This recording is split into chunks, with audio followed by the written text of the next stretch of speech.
Bom, uma das declarações da presidente Dilma Rousseff que revela muito, Rosane e Carolina, o que é o preciosismo numérico da presidente, mas que ela não tem a capacidade de comunicar bem, foi nessa resposta que a gente vai ouvir agora. Não é 30% dos recursos da exploração, é 30% de 25%, ou 30% de 30%. Portanto, não é 30%, está entre 7,5% ou um pouco mais, 12,5%. Não se trata de 30%.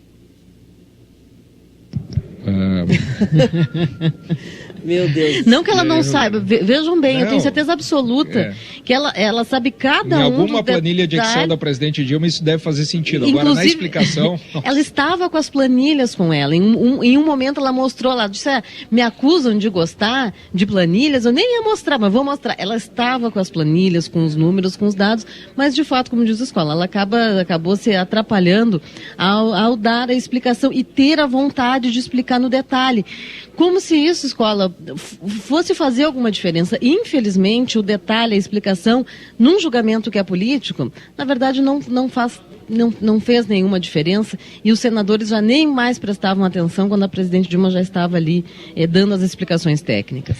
Bom, ela foi muito mal nessa parte, né? Mas também teve outras. Já passava das 10 da noite, eu situo as falas dela mais ou menos pelo horário, assim, de hora em hora. Horário, né? Sei que passava das 10 da noite, quando ela deu uma resposta, não me lembro qual senador, em que ela foi a resposta em que ela foi mais incisiva contra Michel Temer. Porque no discurso inicial ela não citou o Temer, ela citou assim, indiretamente, a gente sabia quem era o destinatário do recado. Mas ali ela falou especificamente de Temer, dizendo que não sabia se ele era um coadjuvante, que é o que se entendia, o protagonista, o chefe era Eduardo Cunha e ele era um coadjuvante. Lembrando da delação premiada de Sérgio Machado e daquelas gravações, que ela citou, aliás, várias vezes, aquelas gravações em que eles diziam que era preciso estancar a sangria. Ela elegeu ontem Eduardo Cunha como o grande alvo, principal alvo dela. Vamos ouvir o que ela disse, entre tantas outras, entre tantas declarações sobre o Eduardo Cunha. Vamos ouvir o que ela disse nessa especificamente sobre por que o Brasil não cresceu enquanto que vizinhos da América Latina apresentaram alta no seu crescimento econômico. Por que eu não consigo uma alteração rápida nas condições econômicas do país? Por um motivo muito simples, porque há a conjunção de duas forças.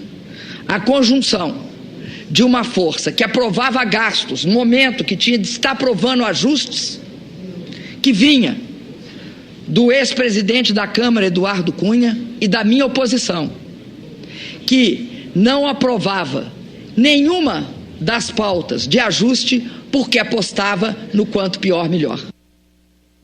E da sua base também, né? Vamos lembrar, escola, olha, eu acompanhei lá na Câmara, principalmente, a votação de cada um daqueles projetos do ajuste do governo Dilma. E também a bancada do PT não estava nem um pouco confortável votando aquelas pautas de ajuste, em especial quando se tratava de algum ponto na área da Previdência ou na área trabalhista. Portanto, de fato, a pauta bomba, como a gente chamava, ela foi alimentada pelo Eduardo Cunha, mas também houve a resistência muito, muito grande do PT, que nos bastidores falava mal do ministro da Fazenda, Joaquim Levy, enfim, houve uma dificuldade muito grande, inclusive, com a própria base. E outro ponto importante, escola, a presidente Dilma, em vários momentos em que respondeu sobre política econômica, ela argumentou aos senadores que ela não tinha como saber que a questão econômica ia se agravar, o quadro econômico, inclusive internacional, ia se agravar depois das eleições. Mas não vamos esquecer que ela fez gastos e gastos irresponsáveis exatamente para bancar a reeleição. Então, também ela alimentou a crise econômica aqui interna no país. Certo. Ontem, diga, Rosane. Não, só ia comentar que a crise econômica, o auge da crise econômica internacional nem foi depois da eleição, né? Foi antes da eleição. Foi antes. Para mim, um dos grandes erros da Dilma na manifestação de ontem, na maioria das respostas, querer atribuir a crise econômica aos Estados Unidos, ao Banco Central americano, quando a gente sabe que os problemas são internos. Agora, que é verdadeira mesmo que ela disse, do boicote que ela sofreu desde o momento em que foi eleita para o segundo mandato, isso é indiscutível, está aí os anais do Congresso. Inclusive pela sua base, né? Inclusive pela sua base.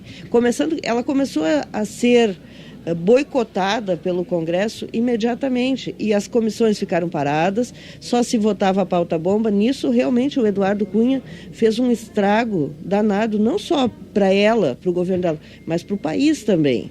A gente há de lembrar lá que quando acabaram, por exemplo, com o fator previdenciário, aquilo era uma forma de desestabilizá-la.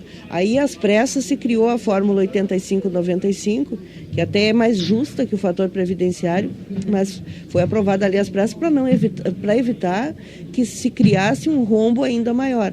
Isto foi o Congresso que criou. Então, houve mesmo um processo de desestabilização dela. Agora, jogar a culpa para os Estados Unidos também é meio primário.